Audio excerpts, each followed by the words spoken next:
The bus pulled up to ADX Florence, like a serpent arriving at its den. Towering fences, razor wire, and concrete walls stretched as far as the eye could see. No colors, no warmth, no laughter, just gray. Inside, silence waited like a predator. For her, the woman we'll call Jessica, the world she had known ended the moment the guard slammed the cell door behind her. No introductions, no words, no warnings, just the cold concrete underfoot and a narrow bed bolted to the floor. She tried to breathe normally, tried to remember her life outside, but the air smelled of metal, disinfectant, and despair. Other inmates watched from behind steel bars. Their eyes told stories she could not yet understand. She had been sent here for a crime that shocked the country, a single night of violence that would change everything. But now, in this place, titles, fame, or guilt did not matter. She was just a number, a body, a name that existed only on paper. The first night, the fluorescent lights never turned off. They buzzed incessantly, and sleep became a foreign concept. The first meal slid through the slot, a tray of bland, gray shapes pretending to be food. She picked at it, mostly out of habit, her stomach too tight to care. It wasn't hunger she felt. It was something deeper. The realization that ADX was designed to erase who you were before you arrived. And she had only just begun to understand what survival here would truly demand. Day 1 became Night 1. Night 1 became endless. ADX wasn't just a prison, it was a laboratory for loneliness. Every sound echoed like a scream. The clank of doors, the shuffle of steel boots, the whispered anger of other women locked away for life. Jessica realized quickly that she was unprepared, not just physically, but mentally. She was cut off from everything familiar, friends, family, even the feeling of sunlight on her skin. The walls pressed in as if they were alive, watching, learning, judging. Attempts at conversation with other inmates failed. Most were hardened by years of confinement, and trust was currency too expensive to spend. A glance could be read as aggression. A smile could be a lie. A whisper could lead to retaliation. In the library, or what passed for one, she tried to escape into books. History, psychology, novels that smelled of ink and distant worlds. For a moment, she could pretend the walls weren't there. But the guard's footsteps reminded her that the illusion was temporary. Meals became predictable, mechanical, and joyless. The tray slid through the slot. Beans, gray meat, bred the color of despair. Some inmates complained. Others ate in silence. Jessica watched. She began to understand the subtle politics of survival. Complain too loudly, and you make enemies. Stay quiet, and you risk losing your own identity. She realized she would need more than resilience. She would need strategy. She would need to find the thin line between adaptation and surrender. It was a Tuesday, or so she thought. Days in ADX were meaningless, blurred together like smudged ink. The argument started over something small, a piece of contraband, a misheard word, a stare that lasted too long. Jessica, inexperienced in the brutal art of survival here, was suddenly thrust into the reality of violence. The other woman, a lifer with eyes like frozen steel, lunged. Metal clanged, fists flew, and for the first time, Jessica realized, your body alone could not protect you. Your mind had to be sharper than steel. The fight was brief but unforgettable. Bruises blossomed across arms and shoulders. Pride was lost. Fear was gained. But in the aftermath, Jessica also discovered a hidden truth. Fights here were not about rage. They were about power, position, and survival.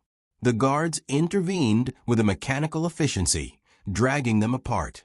Punishment followed, not for the act itself, but for disrupting the controlled rhythm of ADX life.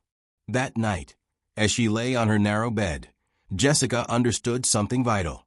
To survive here, she could not rely on morality, justice, or kindness.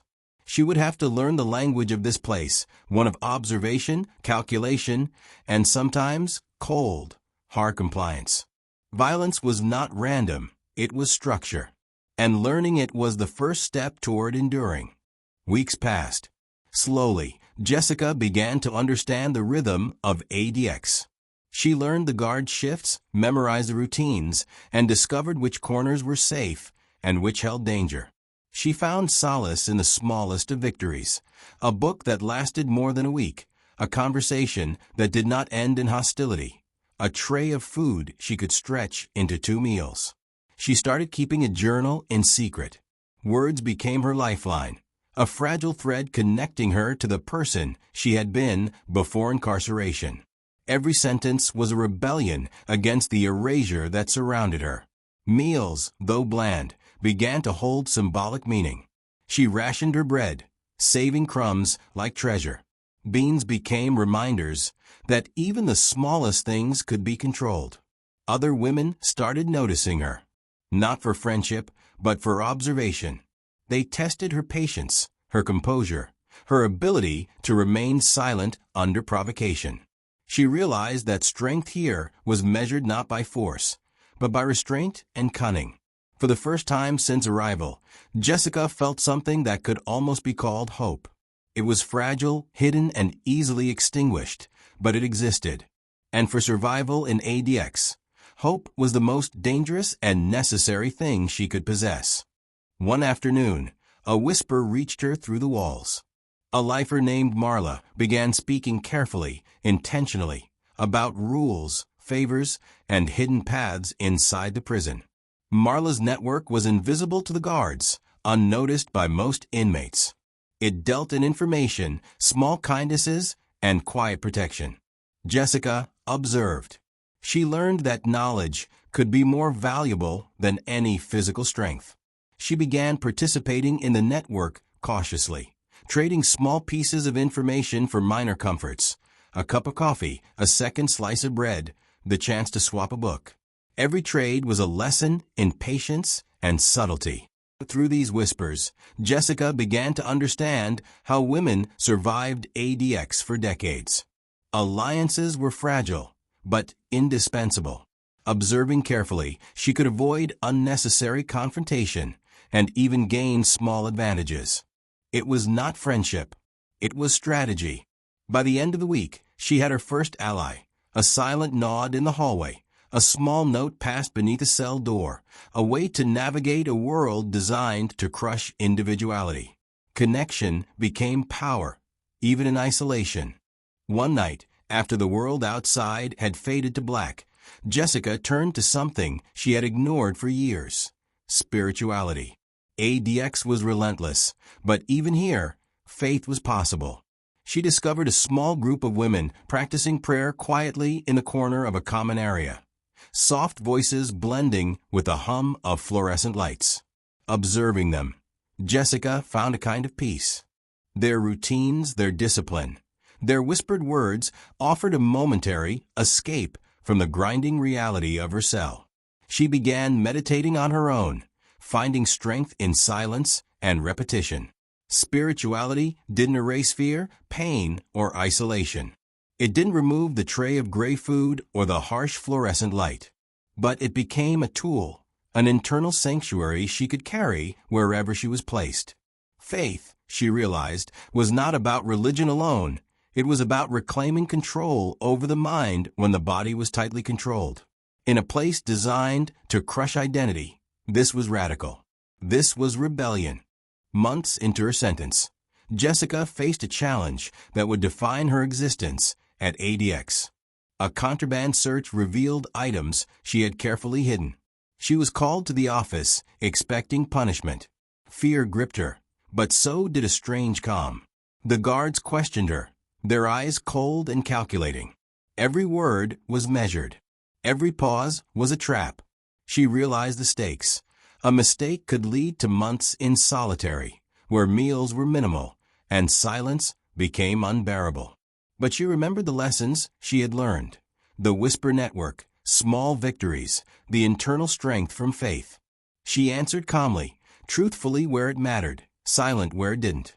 When she returned to her cell, she understood that survival wasn't about avoiding detection. It was about mastering yourself, mastering your impulses, mastering fear. The prison could control her schedule, her meals, her sleep, but it could not control the mind she had fortified. Jessica's patience and observation earned respect. Other women began seeking her advice quietly. She did not boast. She did not assert dominance. But her reputation grew as someone who survived without attracting unnecessary danger. Through small acts, sharing knowledge of routines, offering subtle comfort, guiding newcomers, Jessica became a point of stability. She realized that human connection, even in the harshest environments, was a lifeline. Respect was not given. It was earned through resilience, observation, and quiet strategy. Even brief conversations became precious. Laughter was rare, almost forbidden, but when it appeared, it was electric. These connections, fragile and fleeting, were the threads that kept sanity intact. Years passed. Jessica adapted. She had endured fights, isolation, hunger, and fear. Yet she had not lost herself entirely. The real victory was internal. She had reclaimed her mind from the prison walls. Meals no longer dictated her mood. Isolation no longer dictated her thoughts. The fluorescent lights no longer felt like instruments of torture. They were a background to her resilience. Every day she survived, every quiet act a strategy, every small victory strengthened her. She realized that ADX could hold her body, but her mind remained free. It was not a triumphant escape. It was subtler, more profound, a quiet assertion of identity in a place designed to erase it. The day finally arrived. Jessica walked out of ADX Florence not with fanfare, but with the calm confidence of one who had endured and understood herself. The sun burned her eyes. The air smelled of life, not bleach and metal. Ordinary people bustled around, unaware of the battles she had fought in silence. She sat at a diner that evening, a plate of eggs, bacon, and toast before her. The first bite was overwhelming, not for flavor alone, but for memory. It was proof she had survived. She remembered each lesson: patience, observation, resilience, strategy, and the small victories that kept her alive. She remembered the women who had been allies, the whispers that had guided her, and the faith that had sustained her. Food, sunlight, freedom. They were no longer ordinary. Each was a victory. Jessica smiled quietly. ADX Florence had tried to erase her, but she had endured. And in the silent reclaiming of her mind, her dignity, and her life, she had become more than a survivor. She had become unbreakable.